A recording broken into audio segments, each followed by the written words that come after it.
they have friendships, and they provide a sense of access as well as safety. And James ran into the office of our community policing officer, very frightened. He said someone was out to hurt him, someone was going to harm him.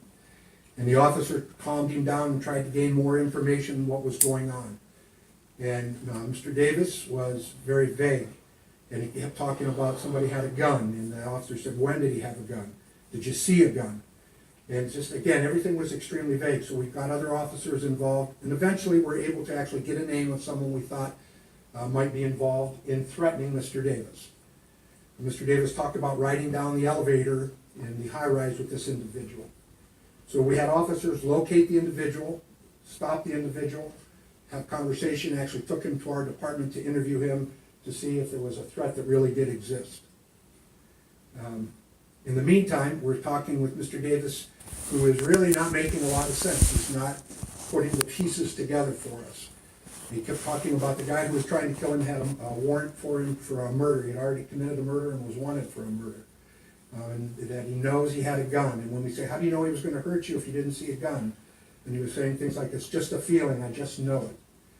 So what we did was our investigation, we were not able to see any risk for anyone. This other person that Mr. Davis identified did not have any risk, pose any risk to Davis or anyone else. We reviewed the video in the elevator, which showed Mr. Davis riding down the elevator with this other person, and they were laughing and appeared certainly to have a good relationship, not one of a threat. The other person had no registered weapon, so we felt comfortable, and we told Mr. Davis, you know, with just this amount of information, there's really no crime, there's nothing more we're able to do. What can we do to help you feel safe? He said, I'm fine, I'm going home in the morning, so I'll be good, and thanks for your help. So about 1:15, 3 or 4 hours later, our officers are over in the high-rise area dealing with a different issue and see Mr. Davis in the hallway with a number of suitcases and bags. The officers approach him to say, hey, are you all right? What's going on? I thought you were going home tomorrow. Mr. Davis, again, acts in a fashion that isn't reasonable or logical. He was not able to make a lot of sense. So the officers saw his cell phone and asked him to call his parents. So Mr. Davis calls his parents. The officer speaks to the parents over the phone. They explain to the mother what we've observed and what the actions of Mr. Davis have been over the last few hours. The mother also very concerned, saying she and her husband will be coming up to Central immediately, and that the officer said that we had some suspicion it might be drugs because he have a drug history. The mother said she too is concerned this could be drugs. So after speaking with her, the officers tell Mr. Davis we need to take him to the hospital to get him checked out because just clearly mentally and he's not making a lot of sense, and the suspicion and some of the behaviors we see suggest there may be drugs involved. So for his benefit, we take him to the people who are best qualified to look at those kinds of symptoms, to measure those things, and to manage those if they in fact are there. So we took Mr. Davis to the hospital and explained what our interaction was with the hospital staff, where Mr. Davis stayed until the following morning, where he was picked up by his parents. Once he was picked up by his parents, they came back to Campbell Hall to load the car up to take him home. Actually, about 15 minutes ago, our investigator briefed me on where we are in our criminal investigation, and there is one witness who stated that Mr. Davis was seen coming from the parking lot into the residence hall with a gun in his hand, and we have some video photos of that as well to support that. So just prior to the actual incident, Mr. Davis came into our residence hall with a weapon and went to the 4th floor where we believe he shot and killed his father and his mother. Mr. Davis then left on foot. He went out out of the building and onto the railroad track and was running north on the railroad track. And it was, we have again a number of video photos that show a progression of moving north along that railroad track. And the last place we could actually put him from the video is around Cherry Street on the railroad track. So at that point, we have all of these folks coming in to assist us and to set up a perimeter and to take care of our communities. Not only are we looking for the suspect so that no one else is injured, we also are trying to protect those folks who are still on campus and in the Mount Pleasant area and help them to be safe. So the last thing I wanted to tell you is we did recover a weapon at the scene, and we had the Michigan State Police Crime Lab spend many hours processing that scene, as well as some other pieces of evidence that we need to take a look at. And so I just want to say that the investigation has many, many more hours and much more in front of it. We are not at all done with this investigation. And so as we work with our city partners, the city detective was involved in this right from the beginning with our detective. The resources from all of these agencies and their expertise, including the FBI, and we're going to continue to move forward in that. What I'd like to do is introduce you to Director Paul Loria from the City Police. When our unified command came together, I think Director Loria can provide some information to you in regards to how we proceeded and what we try to do to keep folks safe.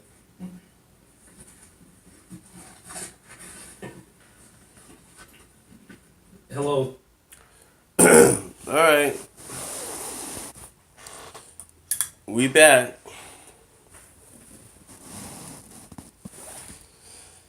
I believe they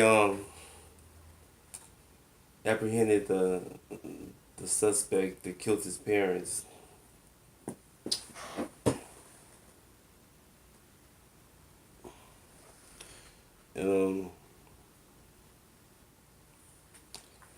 Which is very unfortunate because it's something that we all can relate with.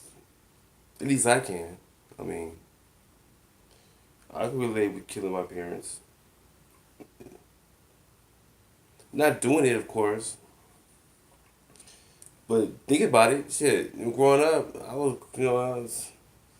we thought about a lot of, even the school shooting. The boy killed those 17 kids. I thought about that growing up. Thought about going to my school, shooting my school. You know, everything goes through, everything that happens have went through everybody's mind. Believe it or not, whether they want to admit it or not. Okay?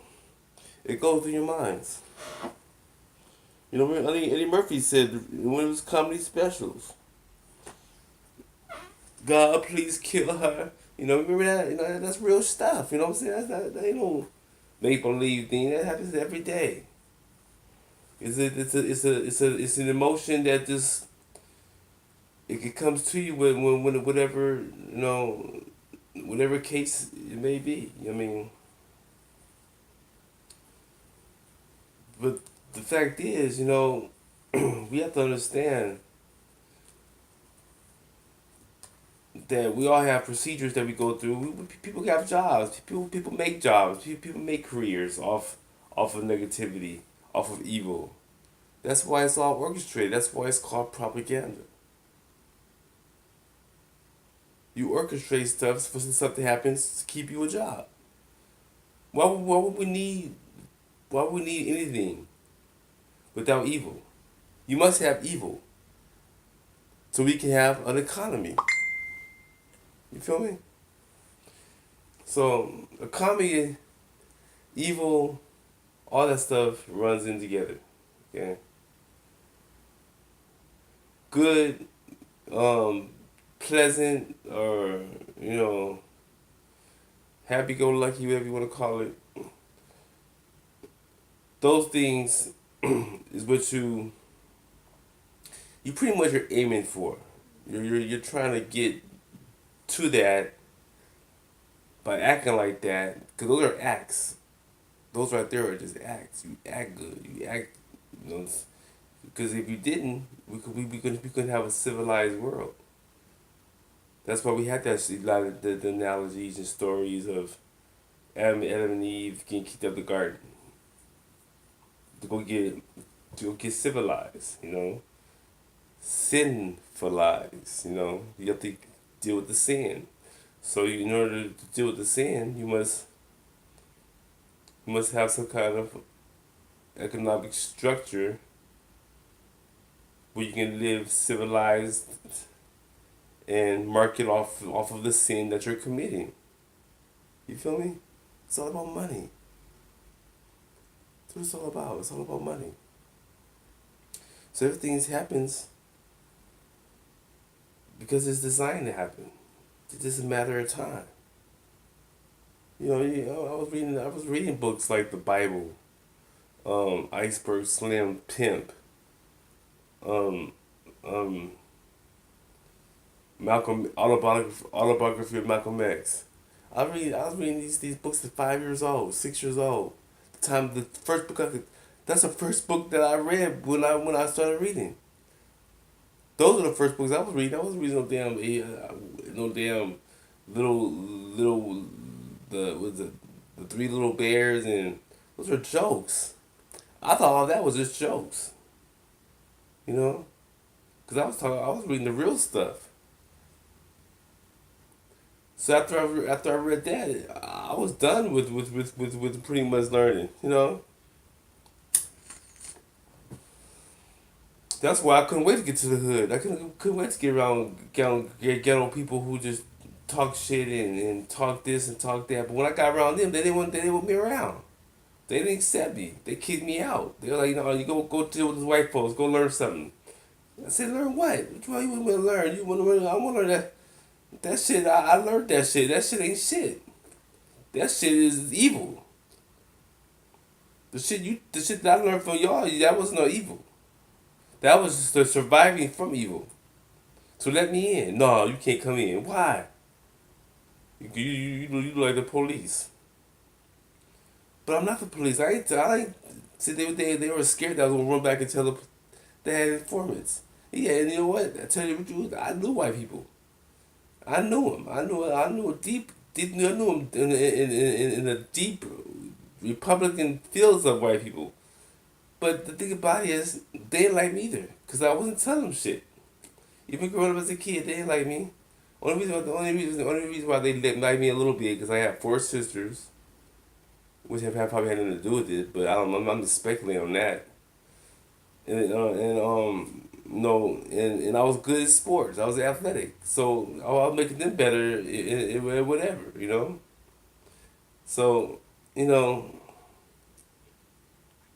you have to understand. I was my whole life was designed off of some bullshit. Cause the whole time I didn't know my father was my real father. So they knew. They knew the secret. Everyone knew the secret. So here I am, being raised up, and that's why I wrote those. That's why when I hit 18, and my ex-wife got pregnant with my first daughter, I saw something I had to do. I had to write my own Bible. I had to write my own type of intellect to live by, because all the stuff that I had read that was real to me was like, it was taken to me. I started accepting it like in vain. I don't know if that's the right word, but that's the word I feel like saying. So I'm saying I took it like I took it, like you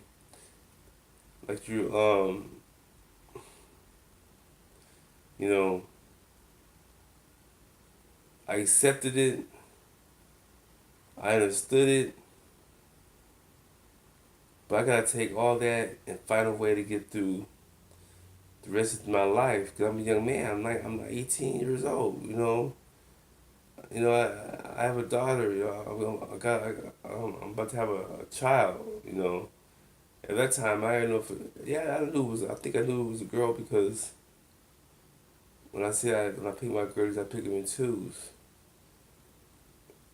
Uh, that meant my baby mom, my daughter's mother, and her. So that's two girls. So when I wrote that, I knew that I was gonna have a girl. They ended up doing no dyke shit. They took it. Drake and them took my shit and just changed it all around, and made it some dyke shit. Then he got famous from that. He didn't get famous before that shit. That was a lyric that made him famous when he said when when he picks his women or girls, he picks them in twos. He's referring to two dyke women, two women who like each other. Those are the ones he wanted. Some gay shit, and so that's what pumped him up. They used him as propaganda. They used him. They first of all, he took my lyrics, changed it around, made it go from mother and daughter to some dyke stuff. So see how you see how misleading information can be taken because of sin. That's all it is. It's all sin. So we're all that we live in this sin, but we don't look at it as sin because you can't charge it for it. You know. So you never know what sign it is. You never know what sin is after. That's the reason why all money comes. Money comes from sin.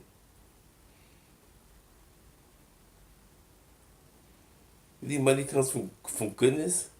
You think Drake will make some money? I was talking about his daughter and stuff. Then they pick him in twos. You think that would work? You think they would give him that much? How much is Drake worth? What? Over $100 million?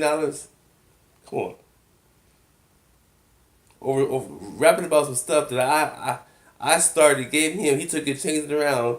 And then basically ever since then he been living his lyrics has been living through my life. Every time I do something, he comes out with.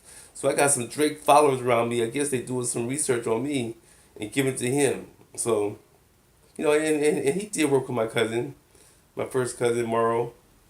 They call him L.A. Potts. That's my first life. That's my little cousin. He went out there to Houston at the warehouse, worked there, was a manager there, did his thing over there, and that's what Drake came up in. Before he was even known for nothing. My cousin ended up passing away not too long ago. So it is what it is. But you understand the lyrics that I wrote at 18 and 19, and that was 1989. Those lyrics, and I performed it in the Midwest, Oklahoma. When I was in the Army, I performed it. And I was getting maybe 2 or 3 minutes of my lyrics, and they booed me off the stage. I got it on tape. I put it on Facebook. Come on. If me and Daddy O, I had my friend Daddy O. I had him come up with me because he was my boy. So I used him to be my little thing. Told him what lyrics to say and everything. And we got up there and did our thing. But the lyrics, those people wasn't ready for that stuff. They wasn't ready for those lyrics. Even then, they still ain't ready for them. They still not ready for them, really. Because everything this kid was doing when he shot his parents, even the kid was in Florida who shot those 17, killed those 17 kids and injured so many other kids and grown ups and stuff. Even him, the way they read my lyrics, but they didn't understand with my lyrics it just solidified all the other BS that was put out for the last almost going on 25, 30 years. It just solidified it. That's all. I mean, we heard way worse. These rappers were saying all kind of raunchy stuff, make believe stuff, to each other in these little poet battles and stuff. I haven't watched a lot of them, but see, that stuff is just it's just nonsense. It's putting your mind on a level of the extreme. But now that stuff came from what I wrote, and my stuff is simple as A, B, and C. So you have to understand. I'm taking responsibility about stuff that's happened in society, whether it's the president becoming president, or something tragic is killing innocent people. But who said these people are innocent? That they're dying? Because if the Most High runs everything has happened for a reason. So you don't know why things happen when they happen, or what things are put out there for whatever reason. You know, you never know what. So you don't always believe. I've been to movie scared. I went to the Compton's Most Wanted movie. I went to the set to try to be in the movie. And looking at that stuff live, nothing like what I saw on TV or in the movie theater. But nothing like that when I was doing it or watching it live. When we had our, different sets and things, people were doing this and, they looked nothing like that. So, I don't know. The guys watching everything through electronic device, but you never know what the real thing is unless you see it in real life and experience it. That's why you have to understand. Stop taking things that you see on TV or even stuff that anybody might say, whether it's me or anyone. We put things out to give examples, so you won't have to go through stuff, and that's why I listen to people growing up. I would listen to people and study them and try to take everything to benefit me, because I had all kind of thoughts going in my head, all kind of thoughts, you know. But you have to understand, this starts with you, you know. I mean, I'm not saying people who are loners are all evil, and I was a loner my whole life, but I wasn't a loner. You would know I was a loner. You would know you think people who got a lot of friends are loners. Those are the biggest loners. The ones with a lot of friends, a lot of people around them. Those are the biggest loners. So you must take heed to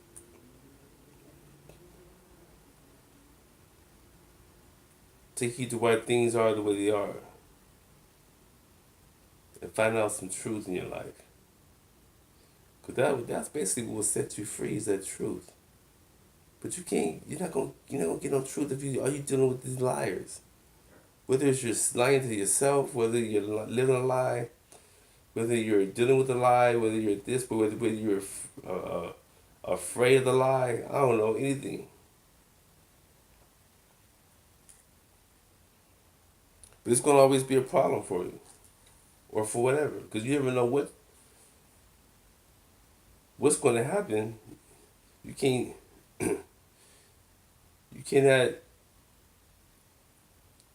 predict what's gonna happen. Well, you can't predict it. I'm not gonna lie. You can't predict what's happening, but you can't live your life predicting what happened. All you can do is just deal with your deal, and then whatever comes, deal with that. Everything, everything is basically just dealing with stuff. You deal with stuff. You try to put out as much to make things better, and sometimes you might think that you're putting things out to make things worse, but you're not. Because it might have been way out. It might have been way worse. Because I look at my saying, I wrote this stuff when I was 1989. Okay, 1989, and I get tired of seeing stuff that came from it. I don't know why everyone taking everything I put out, and making this and making that, and ain't ever going to get given no acknowledgement.